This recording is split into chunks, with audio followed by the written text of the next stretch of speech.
All right, guys, we got something coming in right now live from Diablo Immortal at Gamescom. We're going to tune in and listen up. What's going on here?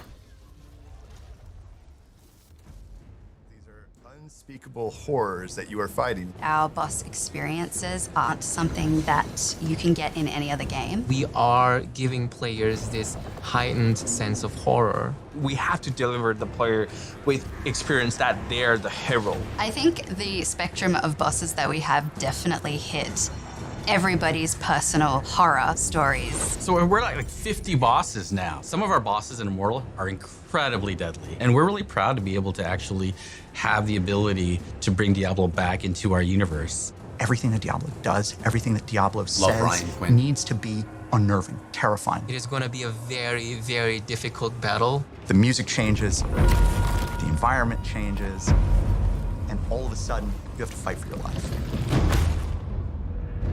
Summoning Hell's The process of Legion. designing a Diablo boss is usually quite organic.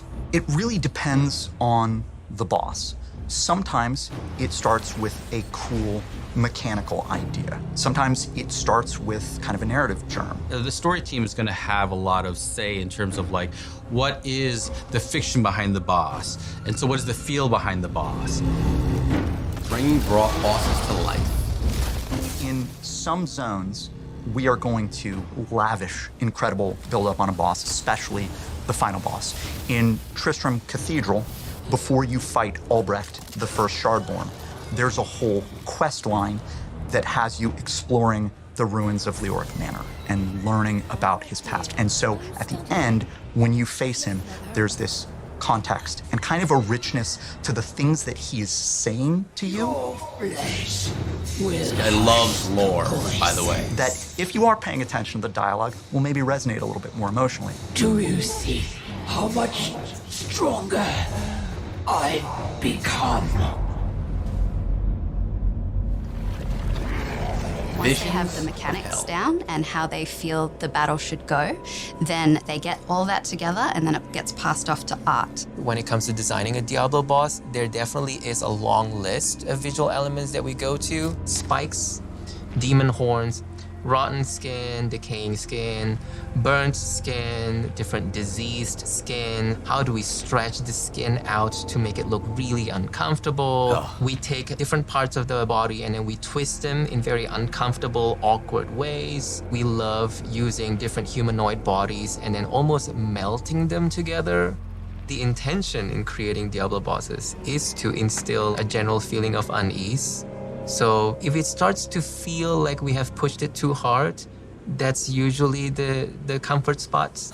We have so many different representations of evil and horror, so no matter who you are, no matter where you're from, you can always bet that there is something in our game that is going to terrify you. Hellish battles. So we have many different kinds of bosses in Diablo Immortal. Bosses that are almost too big for the level. They're not mobile. You only see the top half of their bodies. We have tanks where the main goal is to just get this big, giant hunk of meat and beat it up until it dies. We have co-op bosses that are, better with friends, working together as a team to really take on these puzzles that the bosses present. And then we have mind-bending bosses that really change the way you play the game, what your perception is of the boss. But my favorite boss in the game is the Butcher. Love the Butcher.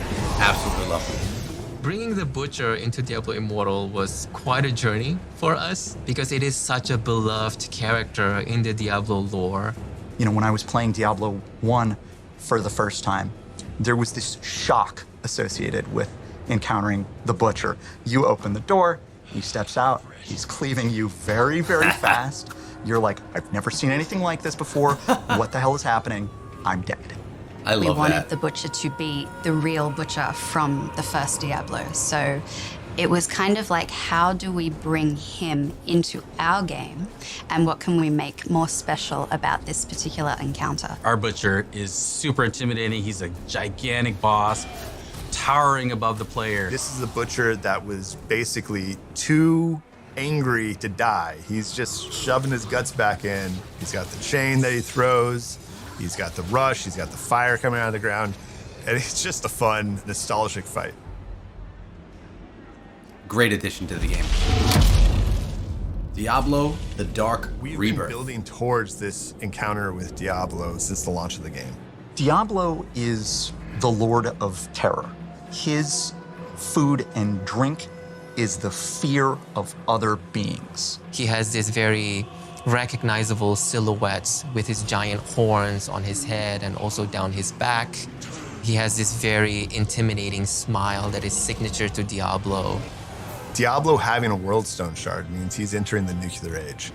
He is now walking around with a weapon of mass destruction to bend reality, to perhaps create new realities. The whole team is excited. It's electric. Getting to bring back Big Red and then unleash him, not just on one boss fight, but on an entire zone, on Sanctuary itself. This Diablo is going to deliver a very epic experience, as good as any other Diablo games. It's going to be the best Diablo ever. I said it here first. It's going to be possibly the most difficult Fingers battle crossed. in the game ever. Let's go. Diablo is coming to Diablo Immortal. Let's see what they have to say at the desk, if anything. Well, they're called Lilith's Mightiest Warriors, and no, I'm not just talking about our guests here, but joining us once again, this time to tell us more about what we just saw. We've got Diablo's GM Perfect. Rod Ferguson, and please welcome Diablo Immortal's executive producer, Pei Wen Yao. Hi. Thanks so much for joining us, Pei Wen. Thanks for having me. What the hell was that all about? Are you kidding me? That's got huge implications for the lore of Diablo because you're bringing him back. Yeah, well, Tell me about this. I mean, it's a thing that I don't think everybody really knows what Diablo Immortal is, really. So let's start with there. Okay, fair. Like, I think Diablo Immortal, the way to think about Diablo Immortal is our free-to-play offering in Diablo. It's a way to bring more players in. We wanted to go where the Free-to-play. players are, and we were like, okay, not everybody is part of the mainline Diablo 4 world. So this is a way to reach players where they are. And so we have this great free-to-play, huge campaign, over 11 zones. You get 8 classes. We just added 2 over the last 2 years. Best class. The best, yes. The best class. With Okay. the Blood Knight and the Tempest, our new classes. And so it's really an exciting time. And so the story, the campaign, which is, again, over these 11 zones, is basically you're working with Deckard Cain to beat this demon Skarn. Now, what's happened is that this takes place between Diablo 2 and Diablo 3. So that's why Deckard Cain's still alive, and we're able to bring Diablo back. So it's a really exciting time, and this is what this whole year has been leading up to. This is the year of the Age of Unmaking. This is the return of Diablo. Diablo They've is been building coming towards back, this for baby. over the last couple of years now. That's Yeah, awesome. yeah, totally. I think, you can tell Diablo is very, very major character in the Diablo franchise, and we have that on our splash screen all the time. So I don't know if it's a plan, but this is truly the most important chapter of the story that where it starts. And, Diablo is very, very significant because it's one of the original antagonists. It's one of the 3 primevals. So I think in the history of Diablo story, Diablo world is Diablo has this reputation of corrupting people's minds, corrupting humanity, and twist people's minds. So when it comes down to the word, that means something is really going down. So what does that mean for the people who are here at Gamescom? Do they get to experience that now, or what experience have you brought for them on the booth?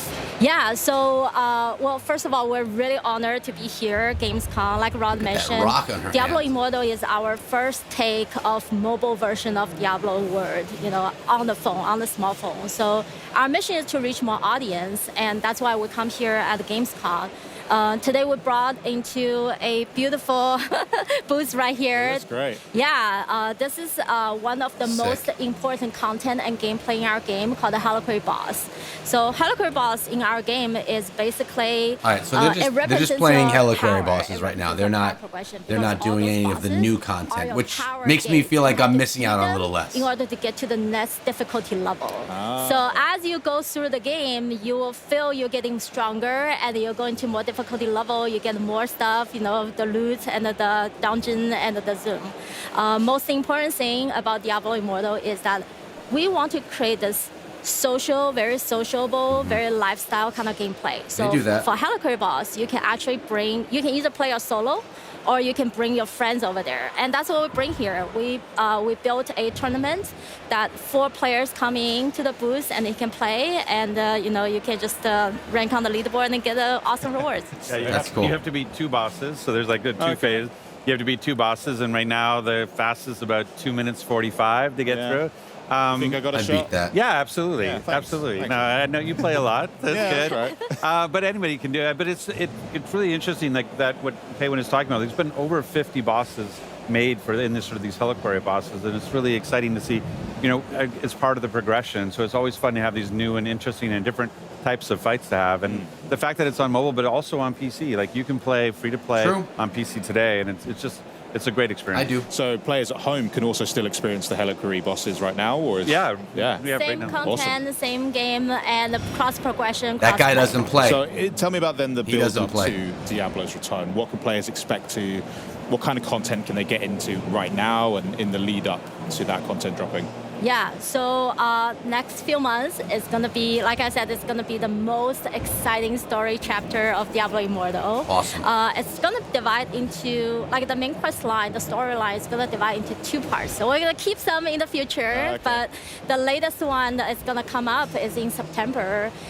It's a release we call it Crucible of Justice. 1 month. This is where the story we're gonna review a very, very powerful weapon. It's called the Eldrim. It's a holy sword. And the player is going to go through the That's the mission, sword we quest just of saw. purify that sword. And that sword is the secret weapon to kill Diablo. So you have to find the sword and purify it, goes through the ritual. And for player, the ritual, you know, I think if you play Diablo Immortal, you know, player is the hero. Player, you play the hero, you save the sanctuary, you save the humanity, but the sanctuary is corrupted, it's dark, and that darkness casts into players as well. So the ritual of purifying this Eldrim is actually a symbolic move of player that they willing to sacrifice themselves for the humanity, and that they want to prove themselves to be worthy to use the Eldrim, the holy sword, to kill Diablo. So that is the first part of the September release, and then we're gonna save the second part to the December, our holiday time, and we're gonna release the second part, which is the most exciting part, that you're finally gonna face the Diablo. And with the Diablo boss itself, we also introduce a amazing zone. It's called the War's Crown. You know, War's zone is Crown. one of our very, very important content in the game as well. It's beautifully designed. Not traditional concept of beautiful, but it's Yeah, I don't think I've ever heard the word skin used so many times. I'm a little concerned, but I'll trust you guys. It fits the word. It's beautifully designed. It's very dedicatedly, you know, created, and it's icy. It's barren, and it's that way is because Diablo travels through that continent and transforms the place. So it's like very depressing. You know, all the cast coming down to the earth. Well, that's why, you know, players are here to save the world.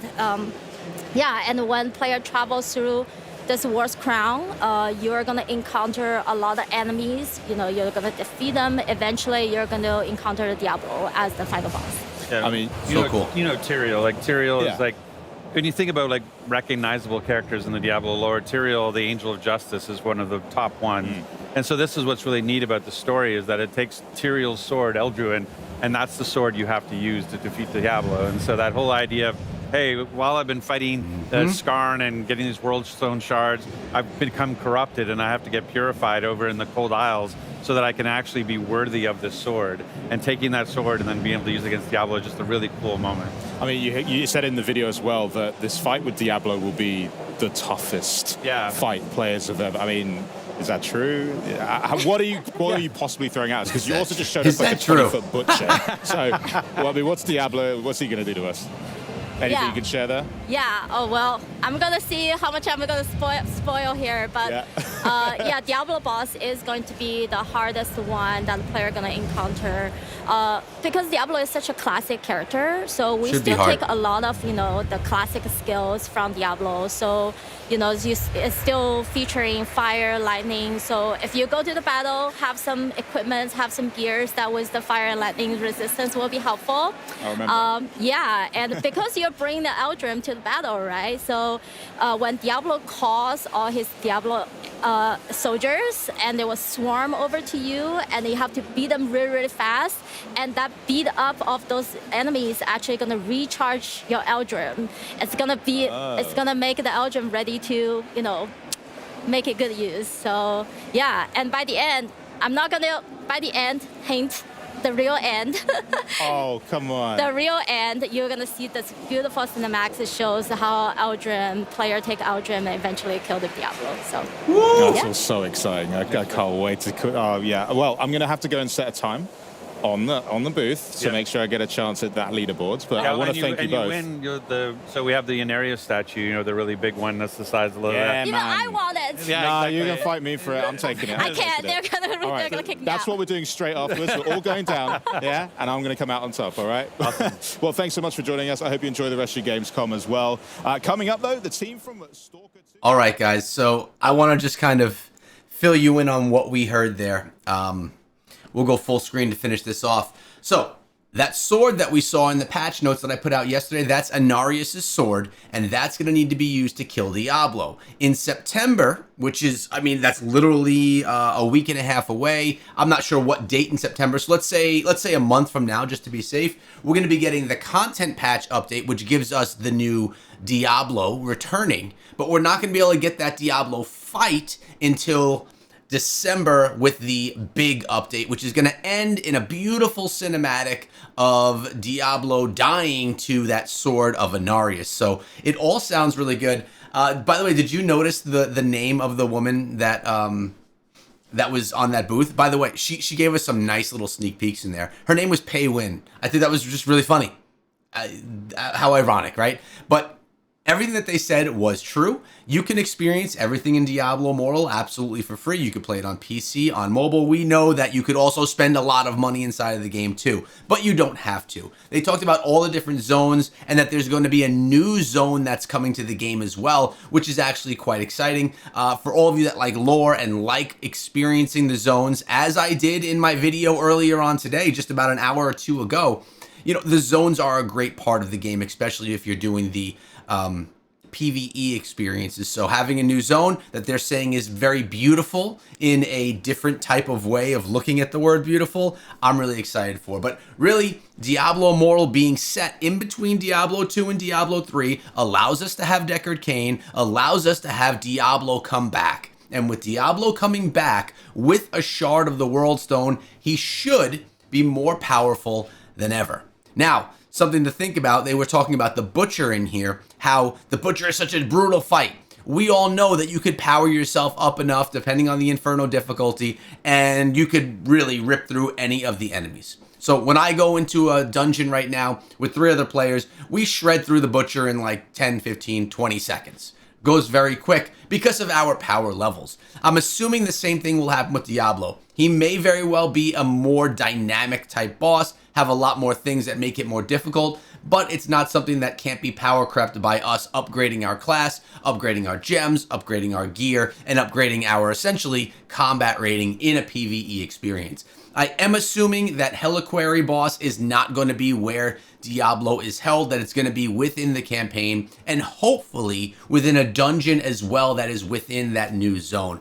But I wanted to give you a little bit of live coverage from Gamescom. I was actually invited out to Gamescom, but I was not able to make it, which is very unfortunate. I have some things with work that kept me behind, and watching that very much made me wish that I was there, not only for Diablo Immortal, but all the other channels that I cover games for, even for the work that I do. It would have been such an amazing experience to be out there and to hang out with so many of my friends that are able to be there. But unfortunately, life, work, family came first, and this event I was not able to attend, which is very unfortunate. But guys, Diablo Immortal has some big stuff coming over the next, September, October, November, the next 4 months. We should be getting the conclusion of the story of Diablo Immortal, which is very exciting. That was an informative piece. Hope you guys enjoyed the video. Make sure you always tune in for everything Diablo Immortal, because I got you all the information locked all the time.